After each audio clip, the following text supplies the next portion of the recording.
let's turn the seminar over to Avital, who's going to talk to us a little bit about Abrahamic matters. What it possesses before the law. This is before the law. It is before the law. We're going to get a prologue. Before the law. Great, a segue. How's everyone doing? How's your energy? Good. Very good. Good. You can always do yogic breathing, pranayama, that helps right with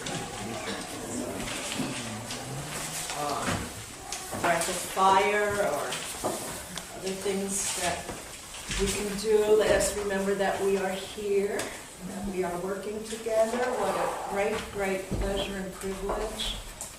Really, as the world is coming apart, but let's not go there. It's amazing that we are in the sublime regions of the Alps, where Nietzsche walked and Rousseau. Yeah. And so let us convoke our ghosts and masters and thank Larry and Judith for creating this amazing moment. So I thought, of course, Larry crowded me out, and I have like 5 seconds to do my talk.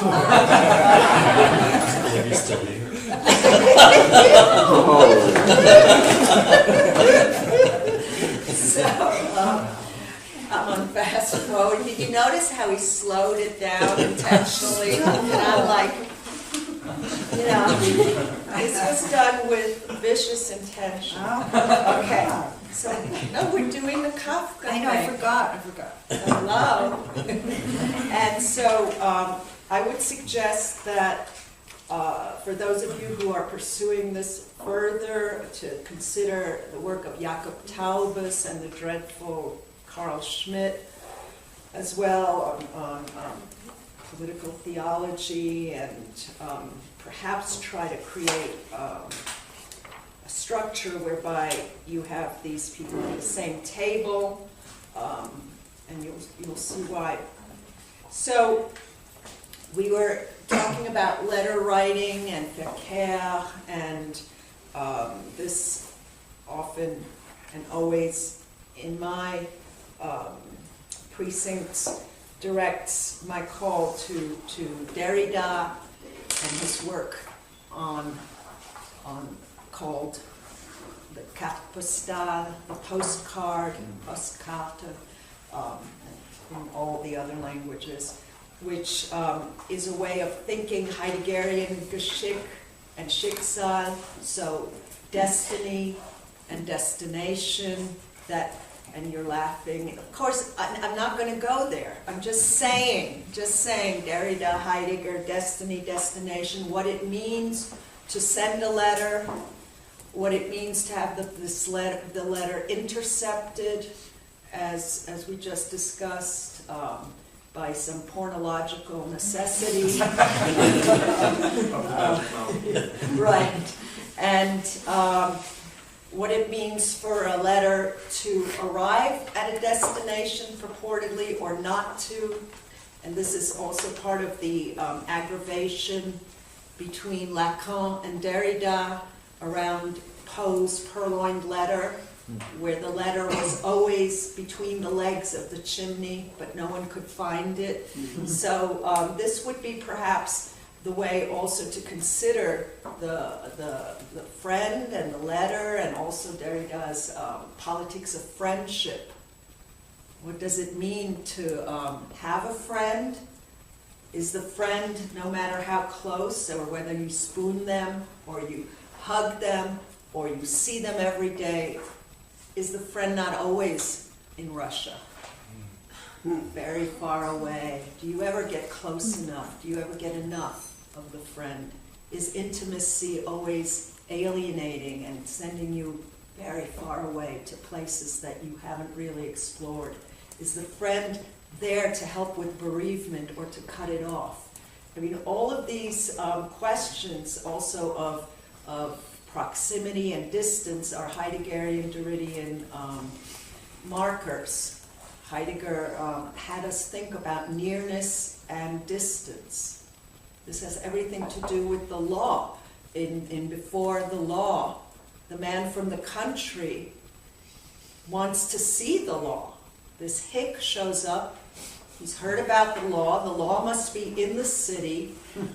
And he wants to see her or it. In French, we go a different route with Blanchot, who actually has someone who is attracted, who appeals to the law and is attracted to the law because it's kind of a feminine inflection, la loi.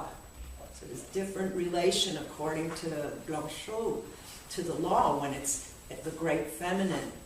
Here the hick, the man from the country, the idiot.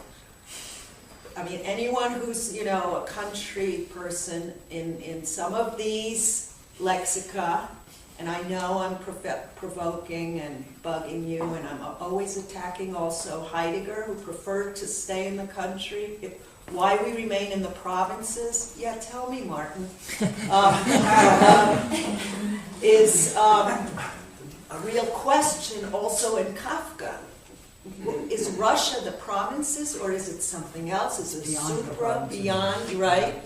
What kind of a space, or is it post-national territorialization or deterritorialization, and so on and so forth? So the hick from the country wants to meet the law, because the hick has, or the man from the country, has a grievance or wants to meet the law. Who doesn't want to meet the law? Moses said, show me your face. I want to see you.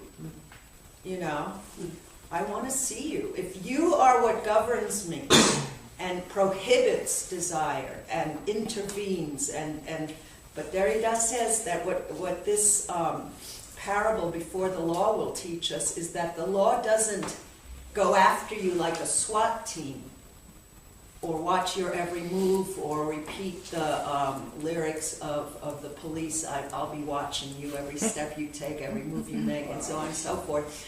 No, the law says, as Kafka will show also in the letter to the father, go ahead. You have a free hand. Fuck up if you want to, and then we'll talk. So you're free. That's what the law says, according to Kafka. Maybe not according to what you were able to read very carefully, but I'm going perhaps a different track, and we can then meet over that abyss, or maybe we're on the same track. So what Derrida finds tremendously compelling also about Kafka's parable Before the Law is the way the law just lets you sit and wait. The law doesn't show up. It's not presence. See, the man from the country is a metaphysician. He wants presence. He wants to have the law, see the law, see it as a substance, as somewhere, a place that you can arrive at, as an address, a form of address that can be addressed and found and located and known and met, and that would show itself without the zillions of representations. We know representatives of the law, the lease that you have to pay, the police, everyone represents the law, the bureaucrats, the state. These are representatives of the law. And if you ask the police as they're arresting you, so could we talk about the law? Have you seen it? Have you seen her? Do you know the law? Can you tell me about the law for whom you work?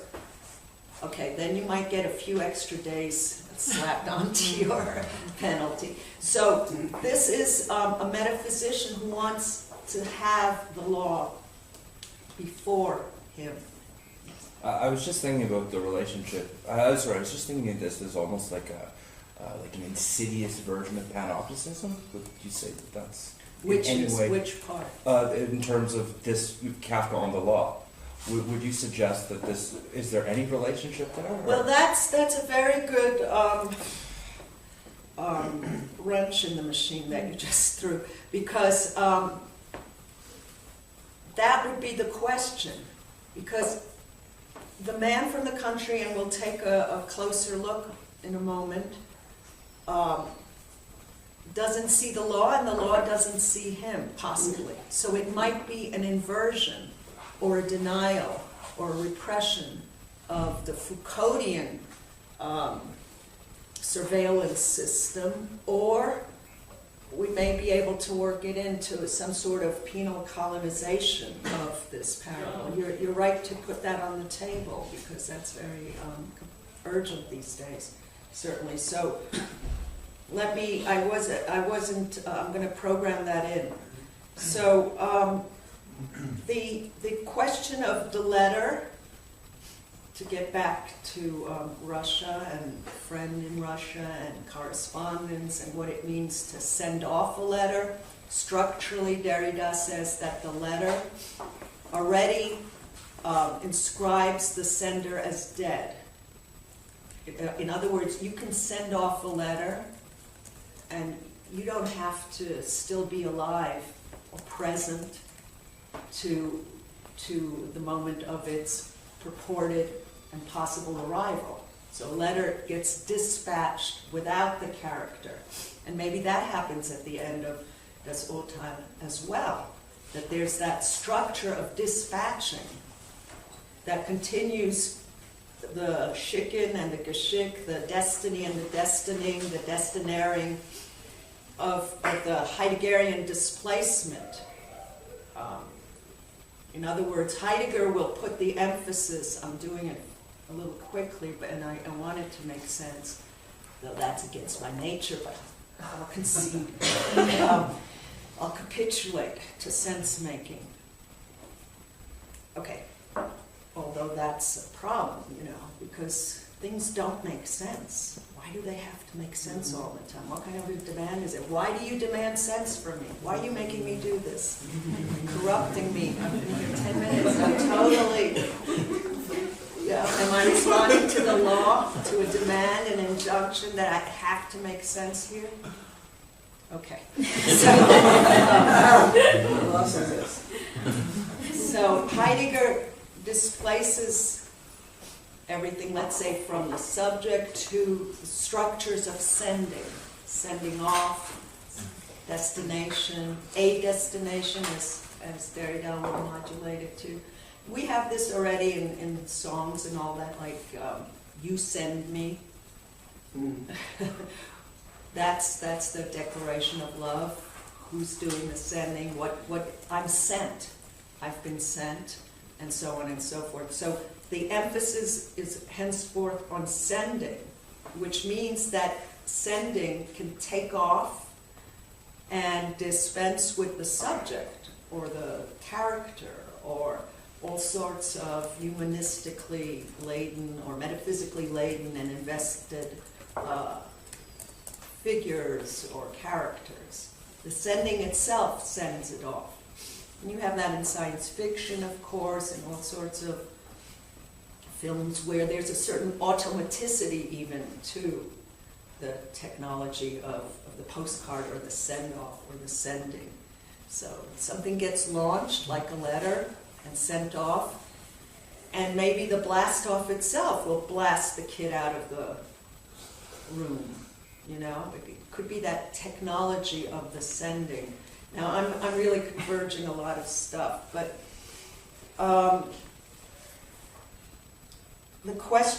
of the questions in the argument that Derrida had with Lacan, because Lacan ends this very famous essay on Poe with the words, "The letter always arrives at its destination." That's the law. And Derrida shows how that's typical of psychoanalysis, to always find the proper place and the end zone for the phallus and meaning and so on. So Derrida shows how constitutively a letter's arrival can't be guaranteed or happen as an event. The letter is always bound to be diverted, disrupted.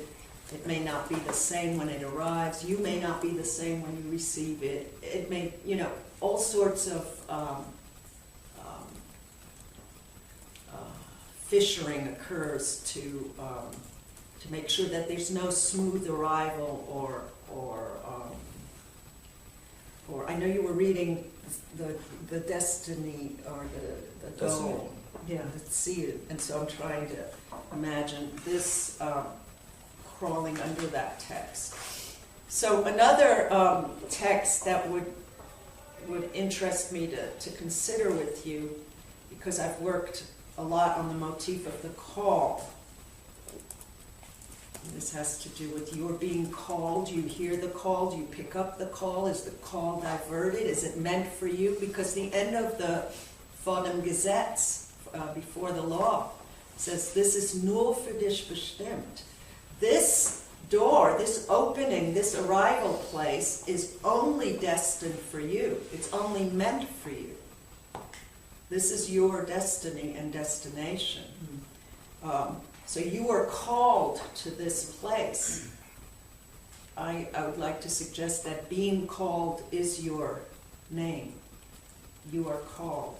But how do you take the call? How do you know the call is meant for you? How do you know you're the destination of the call? These are questions that I like to consider and investigate over a wide range of textual and political instances. Even the call to arms. Your country's calling you. You're being called always. So what is what does it mean to refuse a call? It's very hard to refuse a call.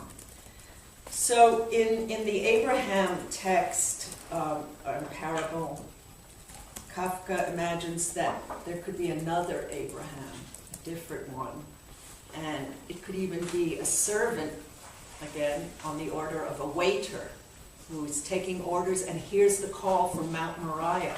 So he drops everything and says, I'm out of here. I have to go. God has called me. So he takes a call. Kafka asks, how do you know? How do we know that that this call was meant for this person who rises up to the call? Now, I'll give you another example that Kafka furnishes us with to show you the dilemma of taking a call or thinking that a call is meant for you. Kafka says it's as if on commencement day, you all know what commencement day is, it's a peculiarly American celebration. I don't know if it's English as well, but it's, you know what it is? I don't know. You don't know. It's at graduation.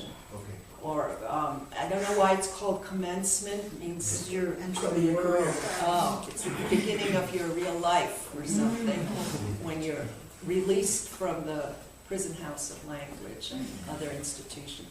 So commencement is when prizes are given out, your diploma, and it's an Anglo-Saxon moment of festivity and solemnity. So, as you will see here in a few days. So it's commencement day, and the teacher, by the way, don't hesitate to ask if there's something that didn't make sense. You can pause me, treat me like a TV. You have a pad on you right here. There's no question. I was just going to ask, in terms of the motif, the call. I'm not a German speaker myself, but does this relate to? I'm sorry. But does this relate? Does this work on the call pertain to? I think Weber when he uses Beruft. Is that right? Is this See, you are a German speaker. How dare you I didn't know if I was going to make a mistake on the word. So. No, you didn't. So it does. Yes, it's your calling, your vocation. Okay. I Absolutely. didn't know if it meant that call. Yeah. It's all of that. All of the above and all of the below. Your calling, you're being called, your vocation, well, everything, your true assignment is a matter of being called. I sound a little more authoritarian than Well, maybe I am this authority. But I'm just making certain assertions that can be then discussed, if you like. So on commencement day, the teacher as is very normal, wants to give the prize to the smartest student. The extra cum laude and all that summa stuff.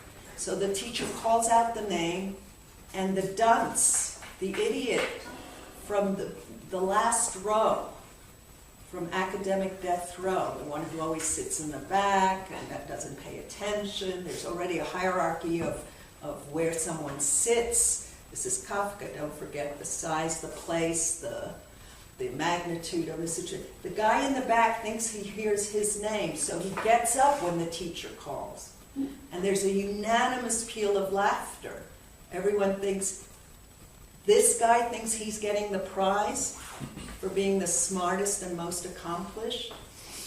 But that's the whole Kafkan moment of the parable then. Because answering the call, as does Abraham the waiter, saying, sorry guys, God is calling me, gotta go. You know? Answering the call already constitutes the structure of having been called.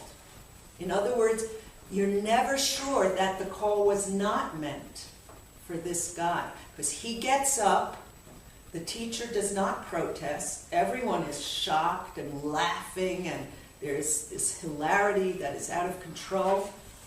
And he goes up and he gets his prize. So suddenly you have to reverse the call, think about what constitutes, let's say, the arrival of this letter or call or missive or mission. Can it be that the one who rose up to take the call was the destinated or the destined being? Did he constitute himself as the prize winner, the one to be rewarded? And then Kafka, of course, in this Abraham parable, and this is supposed to be an analogy, don't forget, says, did the teacher mean to punish or reward this person or the whole class? Because how did this inversion occur? Was it even an inversion? How do we know who's stupid? And that's my cue. You know, what's stupid, what's smart, what's intelligent, what deserves recognition, what deserves disdain or non-remembering, and so on. So this kid is commemorated, and by virtue of having answered the call was maybe and very likely meant for him in this case. So this is how Kafka wants us to, this is how Kafka destroys the patriarchy too. The idea of being able to imagine another Abraham, already multiplying the unicity of the Erzvater, or the primal father, is already a kind of transgression and crime. If there's one God or one father at the root of, let's say, the Abrahamic tradition, for the Muslims, the Jews, and the others, then that can't be split or broken up or imagined to have another sub-phenomenal rooting system. So already by dividing and splitting and saying there's another, I can imagine another Abraham, it completely knocks down the unicity and the phallic hold of our Father. You know, could you imagine saying our fathers who are in heaven, that already, then they're all toppling. It has to be one. And that's a kind of theological, metaphysical injunction, I would think. So that's what I wanted to open with and rush through. Did someone have a question? No, I said that one or no one.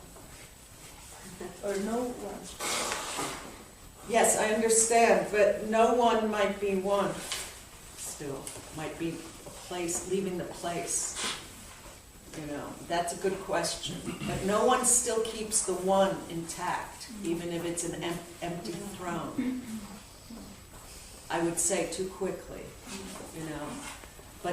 And that would be the grandiose temptation, to say no one, and everyone has said it, no one or one.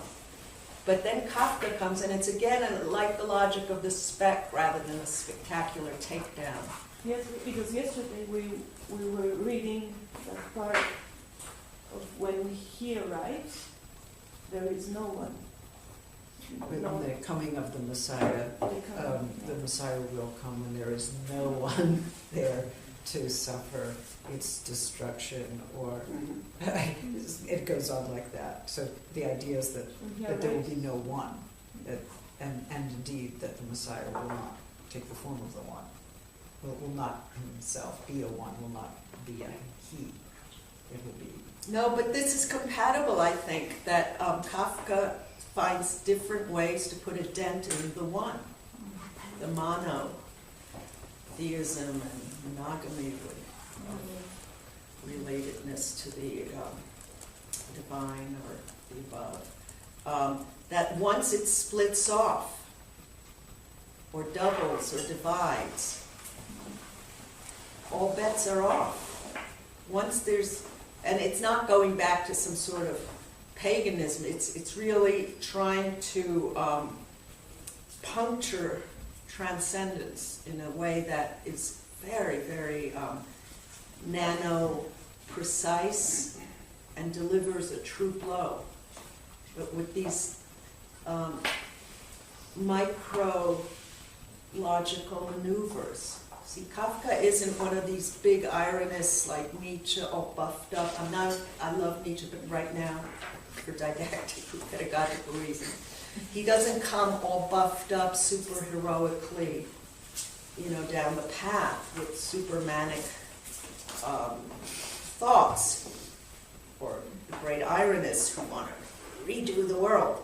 He just takes something and he does it very, very, in the most minute way. He interrupts or disrupts a structure or a belief, very quietly, almost tai chiing it, without visible damage. He doesn't come announcing, I'm taking the whole house down. But there's a little puncture that then will promote leakage and breakage, and everything comes tumbling. So just the utterance, I could imagine another Abraham. Really? Another Abraham? So does that come from another book, another galaxy, another planet, another religion, or a series of religions? What do you mean another? The one cannot be another. It can be a no one, but it can't be another, I would say. So here we are before the law, and I invite my friends to help me here. And if Larry had left me enough time, I would have begun by saying, please note the repetition here. Kafka does put a title, or the editors do maybe, but in other words, a title before the law occurs, institutes this moment, and in a Derridian way, one would want to ask what a title entitles. It's above, is it above the law? Is the title before the law? Because I say this also because then there's a repetition already. Before the law stands a doorkeeper. Fordham Gazette. Fordham Gazette. Okay, I'm changing my tonality there. I sounded more like Heidegger. Fordham Gazette.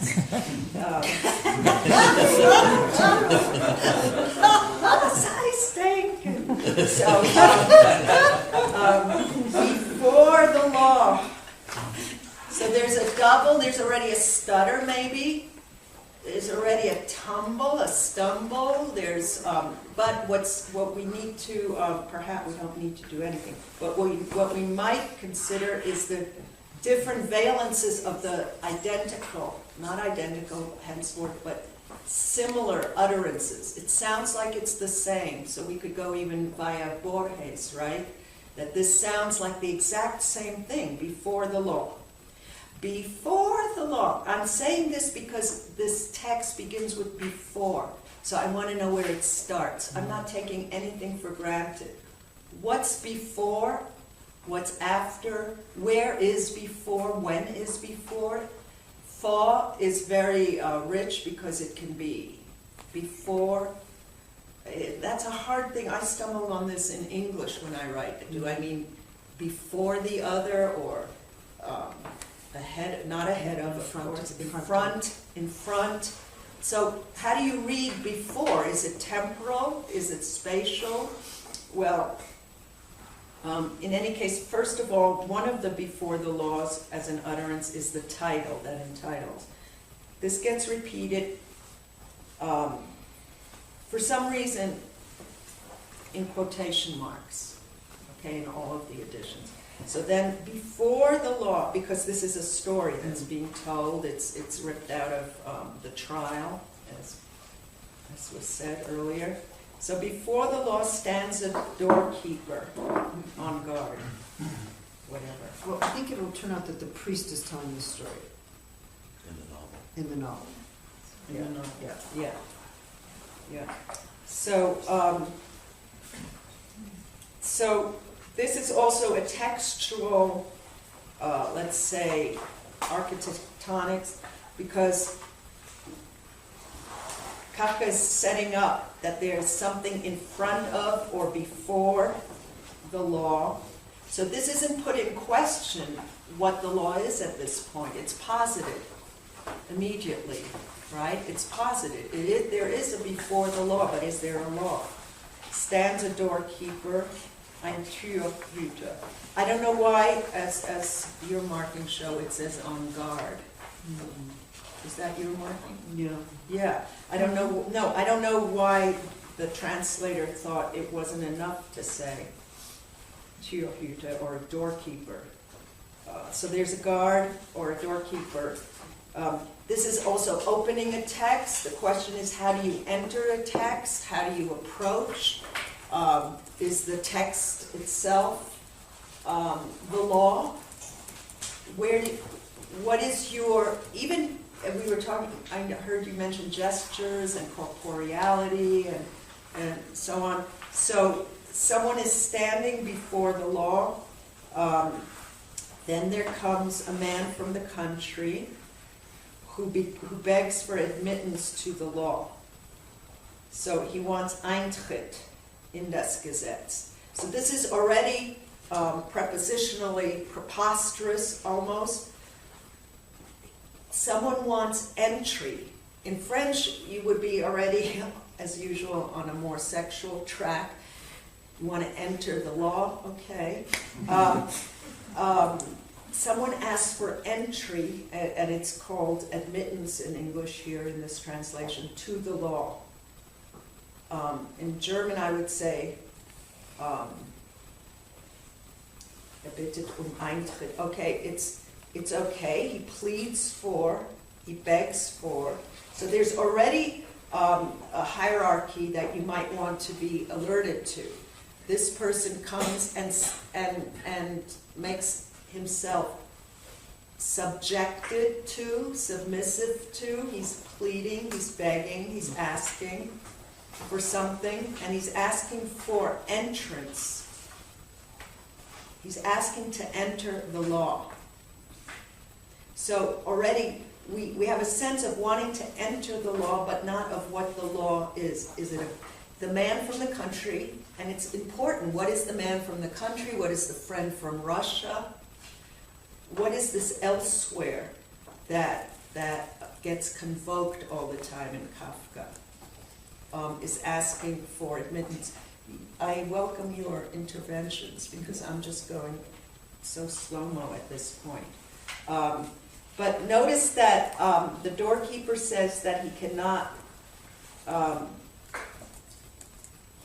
admit the man at the moment. So this is very important for Derrida, who reads this text, that there's the I cannot admit you at the moment. Mm-hmm. Because there is a relation established in terms of time. Again, is Fordham Gesetz before or in front of. But at the moment, I cannot allow you entry. That's probably the killer hook, because it suggests postponement, deferral, but it doesn't say no. Look how the law, or its representative, its lowest representative, the doorkeeper, the first and lowest of all the doorkeepers, of many doorkeepers, says, I cannot do it right now. So notice the sadistic structure of keeping this man holding on for hope, right? I'm not going to release you. I'm not going to say it's never going to happen. But I must take my coffee first. But I must take my coffee first. But it might happen. It might be allowed. So this is note the ambiguous situation in response of the law, or the ambivalence. Yes, no. Because it's not a no, forget about it, go back from where you come. It's not a sure, you can see the law. But I also am interested in the at this moment. Is jetzt aber nicht. So I'm thinking about the jetzt, the now, and whether there's something about the now or the moment that makes it impossible to enter.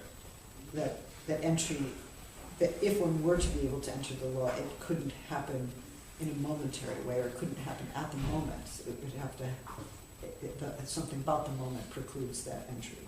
And then it's just something I'd like to note here, since we've been talking about these sort of temporal modalities in Kafka and Benjamin. It also reminds you a little bit about Benjamin, the story he told before with the entrance. He wasn't able to enter at that moment. Told himself, and the next day it was over. Oh, Benjamin was coming before the closed gate. Yes, and it's true. This is a typical Kafkan structure too. Kafka, and I think we've inherited it in certain ways. Yeah, I mean, it's even mafia talk. Sure, you can come here, you can come in. Not now though, sure, you can come in. That's one of my voices for this. Because Kafka, for example, famously says, there's hope. There's hope. Yes. Did you talk about this? No. But just not for us. Sure, there's hope. Sure, we're doing great. But It's not possible. entirely. So here, just note, es ist möglich. It's possible. And the sadism of the possible here. It's possible, but not now. So how long is the now? What does that mean, as was just asked? The Messiah will come, but not in our time. Right, exactly. Yeah, you'll show up, but not now. Or this will happen, but not now. So the now is what dominates, I think, the timing of the story. So that you see that even the doorkeeper laughs when the guy bends down to peer through the entrance, as if the little guy thinks that the law is something you could see. You would say maybe a peep show or something, or a glory hole. I was waiting for you, but I did. So the doorkeeper is laughing, and he even says, if you really want it, go get it without my permission. Don't wait for a visa, don't wait for a permit, don't wait for a green light, go for it. But just note that I'm the lowest on the totem pole of power here. But be my guest. So again, note how the law in Kafka, in these instances that we're covering, like Georg covers the father, And we might want to talk about that moment where Georg, you remember, covers the father. He wants to take care of him, and then there's that decking. He decks the father, he covers him, he wants to repress him, and that's when, you know, the size queen aspects show up again, and the father emerges and erects. But here, please note how the law, first of all, that there's the laugh. If we had time, and Larry hadn't squeezed me out of this, Oh my God. I would talk about the laugh in Bataille and in Freud, the gift of laughter, the way a burst of laughter breaks signification. What does it mean to laugh? And certainly, in terms of the law. Once I was doing some research, and I saw a very famous picture of the trial at Nuremberg, and everyone was laughing. The MPs, the military police, and the Nazis on trial. There was this laughter.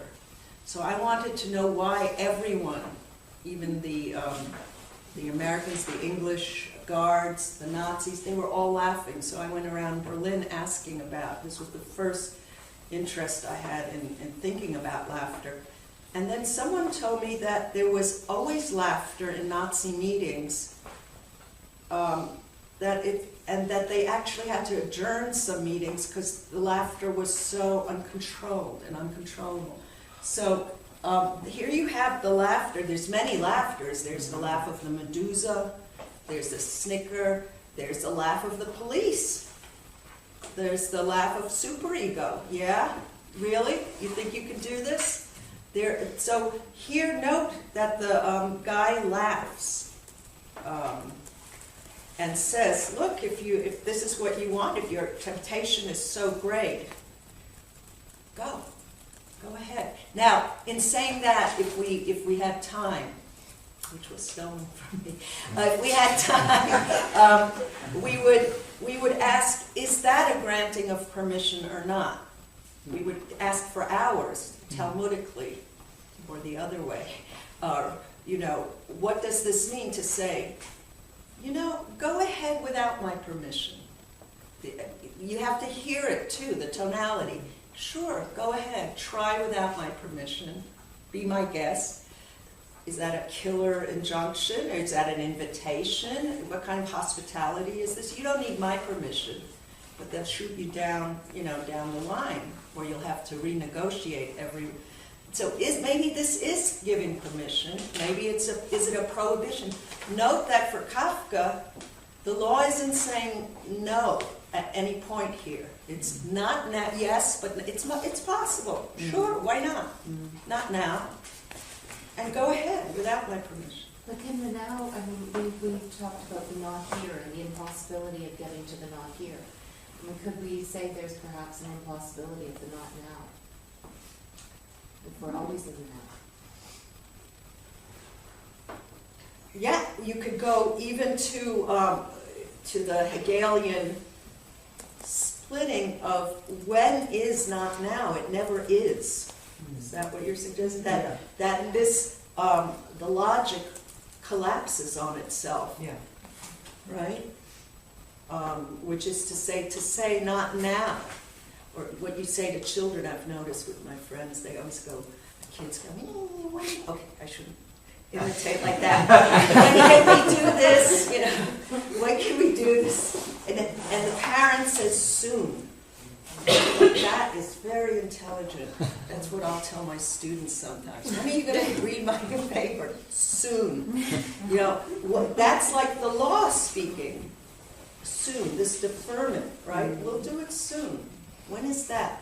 But that's very, very philosophically hefty to say, not now says itself. It is not now.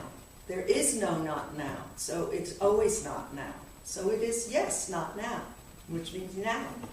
I mean, one could really work this according to Hegelian scripture or other logical necessity. When is not now? It's not now, so it's now.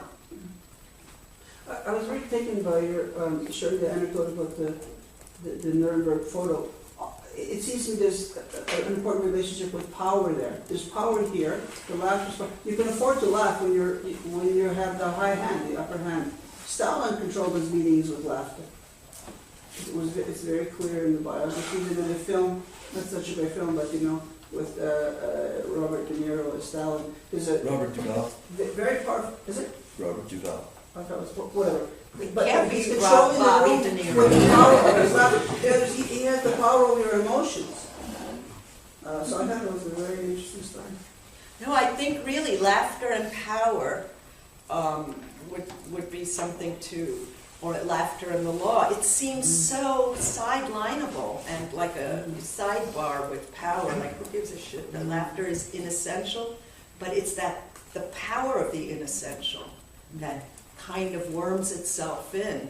Or you can imagine demonic laughter, or in Larry's work on the devil. The devil's laughing all the time, having a jolly all the time, This it doesn't have to be Santa Claus who's laughing in a jolly way. A lot of malevolence gets marked, or in the Grade B films, whenever the person admits to having murdered a woman, it's because she laughed at me. I couldn't take it. You know what I'm talking about? So it's the castrative laugh, laughing down at someone.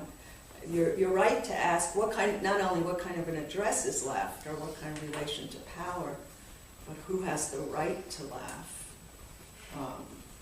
Children don't in moments of stressful negotiation, So that's a good thing to consider.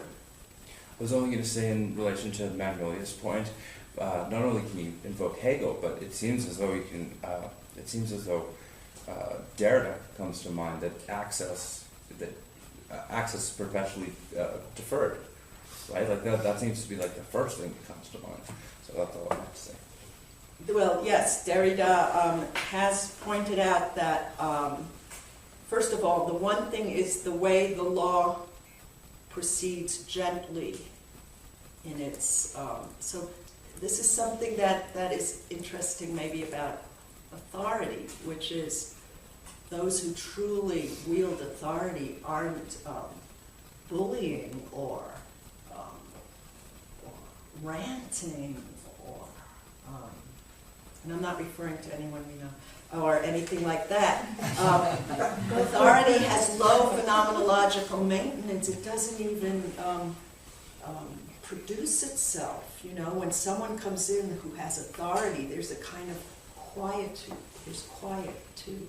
There's stillness. There's something else, a different level of being is being announced in a quiet way. So here you have the law represented in this way of a certain gentle series of aporias, double binds, unreadable. Now, what interests Derrida, among other things, is the unreadability of the law and this text. Because the man from the country is every reader, or anyone who wants to know about the law, or anyone who thinks they can have some approach or entrance to the question of law. So we all get, so when I said the hick, the this and that, you might have thought that I was posing as other than hick. But anyone who wants to read Is a hick. Yeah, is necessarily incapacitated by all sorts of preconditions and before one even considers what the law might be. So, bless you. Do you want to take it from here? Because I'm so slow. I'm a slow learner. That there's a few moments that we could zero in on, but I just wanted to point out, maybe there's so much that could be said. The way the door shuts, it was meant only for you, it was destined only for you, it was sent only for you, exists only for you. This is a question of address, destination. It's your door. You could have claimed it. But the man from the country waits. He decides to wait it out. And here size is very important too. The guy starts stooping and getting smaller and smaller. He goes blind. This is really an allegory also of reading, or a work by Paul de Man called Blindness and Insight, which is the blinder you get, the more you have shed some delusions or deluded sense of readability, or the transparency or availability, or that you have the access code. So the door is shut at the end, so there's a closure to this parable that I wanted to. It opens in the beginning, or so it seems, or it should be open for everyone. Now, by the way, this is very important, I think, that the man from the country, being a true Democrat in a sense, this is democracy, you know. Show me what democracy looks like. That's a protest thing. This is what democracy looks like. He's saying it should be open. It should be open to everyone.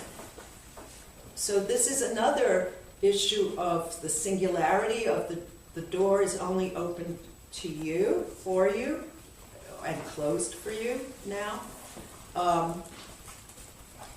But the law should be available to everyone.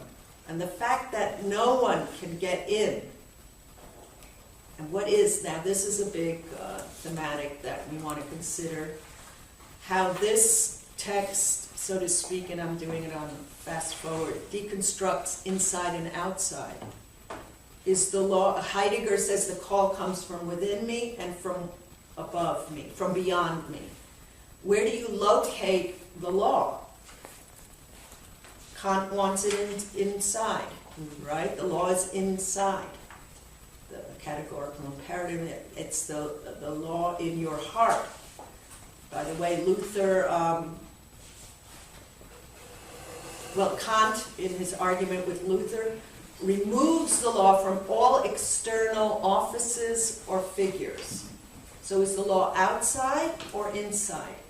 And with this question here, too, of the way that Kafka sets up, even architecturally,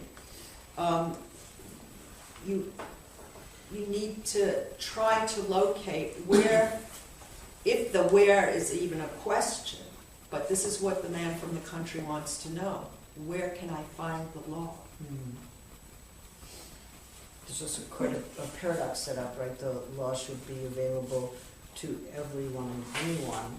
And yet it turns out that this particular point of access to the law is only for the man from the country and can only be for him singularly. So we have this idea that everyone has a singular prospect of access to the law, even though the law is supposed to be accessible to all.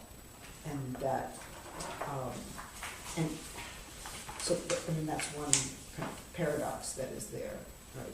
The man says, why haven't I seen other people come? He says, because this door is only for you. This door is only for you, but it's also not accessible to you, and I'm going to shut it now, right? So access is also denied to him individually, which also means that access is denied to everyone, since all doors would have to function in the same way, even if there's a separate door for everyone, right? Wouldn't that be? So, I mean, it's odd that there's this paradox between the law being open to everyone, this access being only yours, and then inaccessible to you, inaccessible to all. I'm not sure what to make of it. If we had time, I would also want to consider with you quasi-architecturally what a door is. Yeah. You know, we shouldn't think we know what a door is.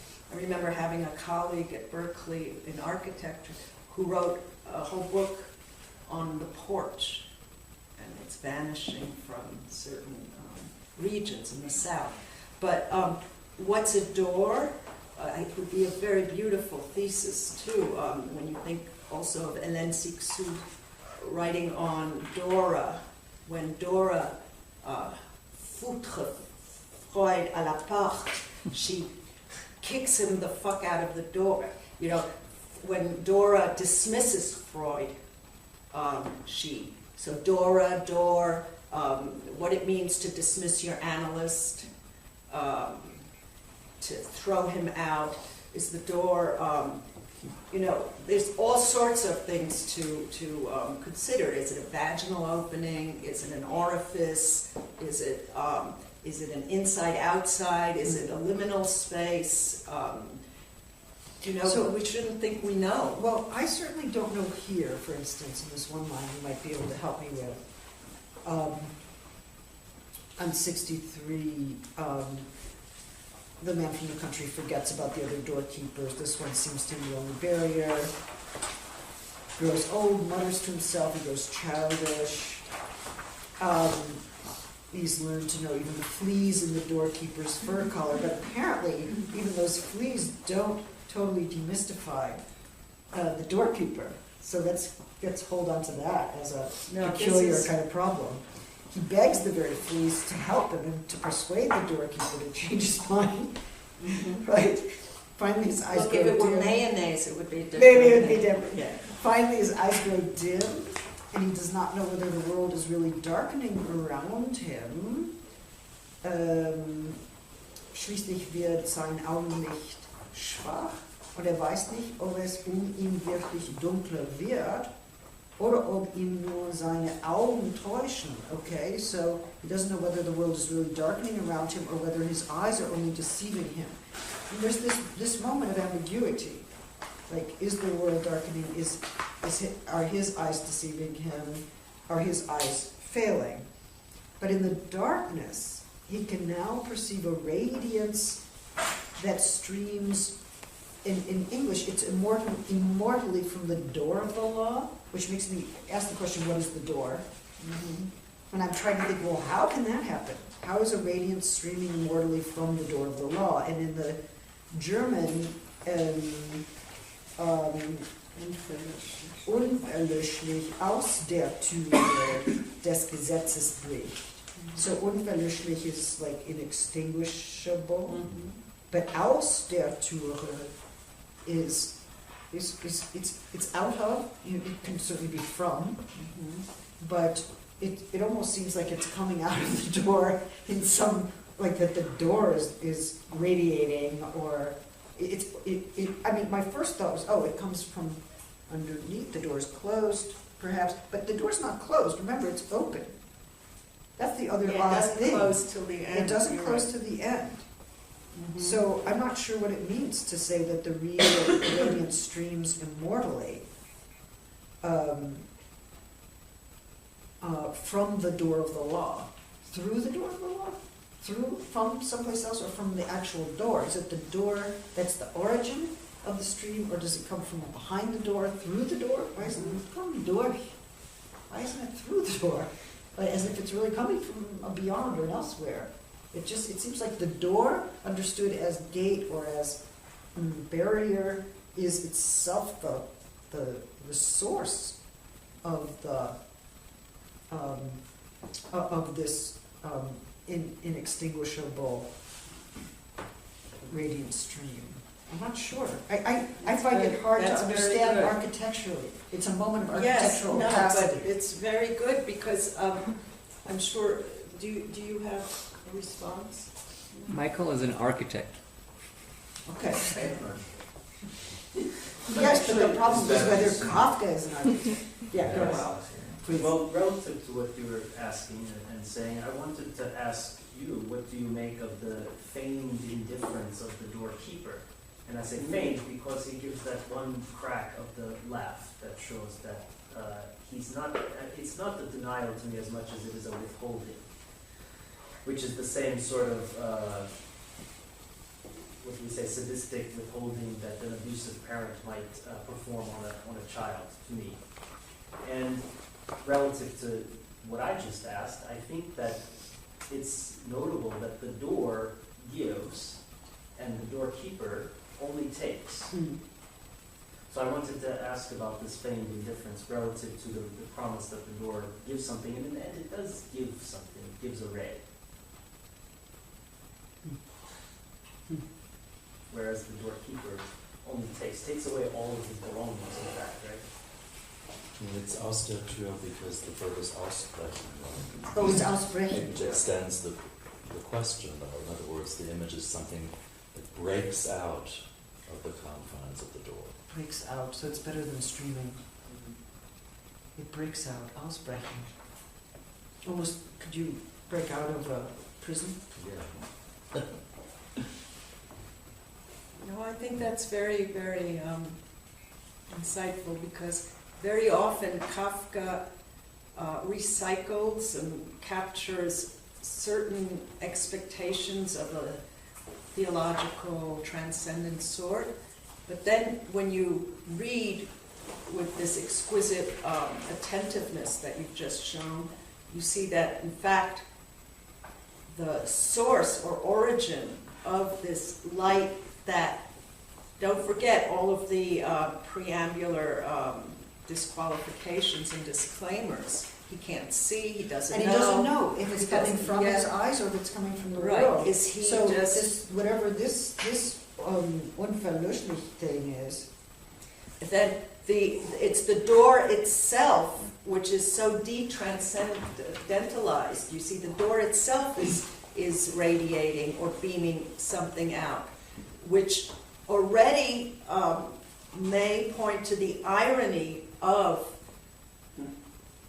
the theological glorification that we're set up with. In that sense, this partakes of a rhetorical structure that is called anakaluthon, which is to say that something is set up in a certain way and your expectations are suddenly thwarted. When you read this carefully and attentively, you know, that you find out, well, if you had raced by this or done a drive-by, you'd say, okay, so there's radiance coming from the law. But the way we just saw it read, the radiance doesn't come from an interior, right. This is what it's all about. Yeah. Exactly, the threshold, it's the threshold and we don't know itself. which direction it's actually coming, Right. although there is a breaking out, which is extremely important. And if I could just go back to your question, because I'm not sure we addressed it. What I'm caught by reading these two texts next to each other is the fact that, you know, we do have these sadistic figures. I mean, I'm not sure I would even say that the doorkeeper has a feigned indifference. I would say to produce indifference in the face of this insatiable desire is sadism, right? So we have these sadistic figures, I think, and then we have these funny moments of dropping down or breaking out. You know, like this might be a prison break. This might be like a slightly displaced moment of the prison break that he's seeing or producing or receiving ambiguously at the moment in which eyesight is failing and death is coming. Well, what's stupendous about what you're saying is that instead of his breaking out, he gets more and more weakened and can no longer determine what's outside, what's inside, but there is a break, a prison break. Yes. It's just not him. No, it's not him. And what's Yeah. interesting is that it's once again like the moment of nearly endless traffic. We have a kind of inextinguishable stream. What is it? Inextinguishable. Glance. So an inextinguishable radiance, right? And these are interesting moments, and they're depersonalized. They don't belong to anyone. It's not his. It's not the law's. It seems to be taking place somewhere in the Verkehr. In the Verkehr, you know. And I just think that we have these two moments in relation to sadistic personifications that are the abusive parents of our stories in some way, the abusive law holders. Okay, I hear the abusive, and I saw you address your question to Judith Butler and not to me. So I'm going to just say once again. I don't think you did. Yeah. I just want to say once I again. would dance in the back of the room saying, oh, it's No. commencement time. No, I know what I saw. I- But the thing is that I'd like to say that my whole little mini presentation was that the law is gerade nicht abusive. It's not abusive. Yeah, okay. That's all I wish to say. I like the syntax of what you said. You said abusive children, parents abusive of children to me. And I thought, oh, where does that to me belong? But, sorry, I just want to say one thing.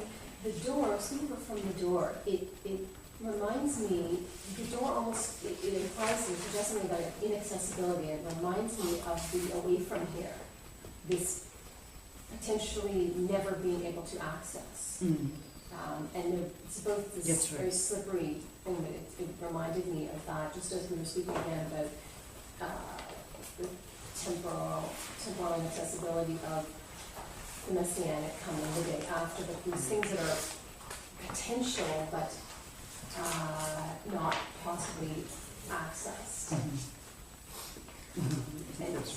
But let me, I think that's right, and we can see this as another kind of thwarted transcendence in that way, but Avital, let me just say this. You did this great imitation of the sadistic mafia guy. Not now. Hey, it's possible, not now.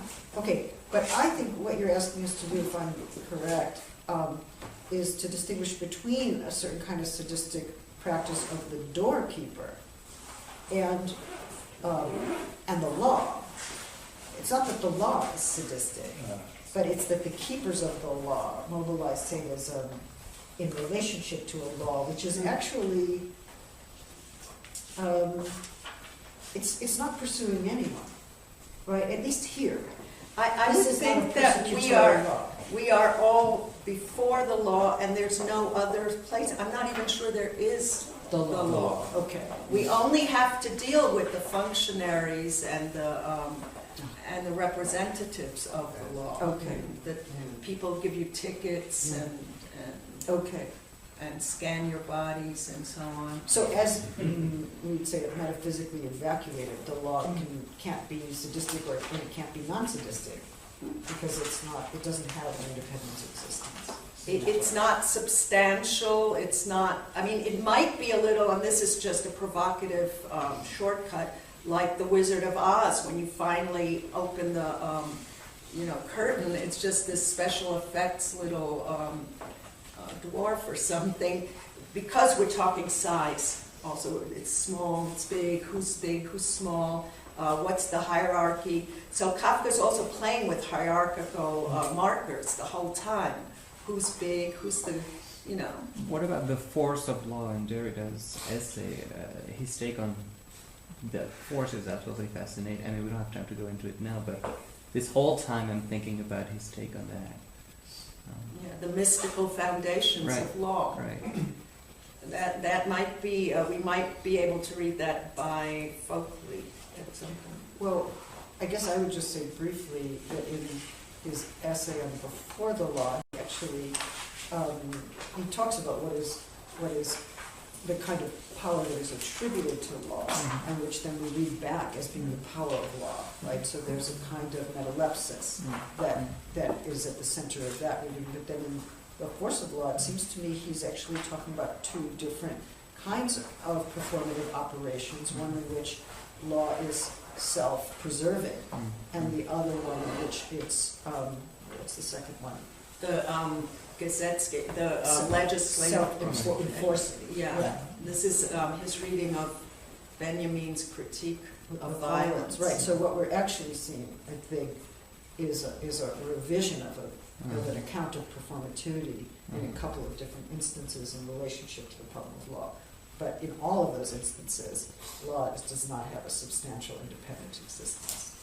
I just want to do a footnote because I gave you a paranoid performance, that when I said, I know you weren't addressing me, I hope you could reinscribe that in the question of address, destination, that you can't know. I mean, you can't know. So I hope you understood that I was performing the problem of knowing when you're called upon or when you're not, and whom the call is addressed to. But I saw that you took a slight fright at my apparent exposure, but I was performing the textual stakes at that moment. All right, well, listen, I want to thank both Larry and Avital for really Thank you. magnificent.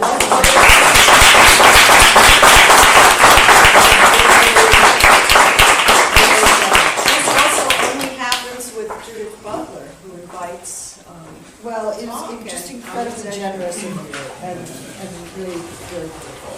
Thank you. Thank you. I'm not too exhausted.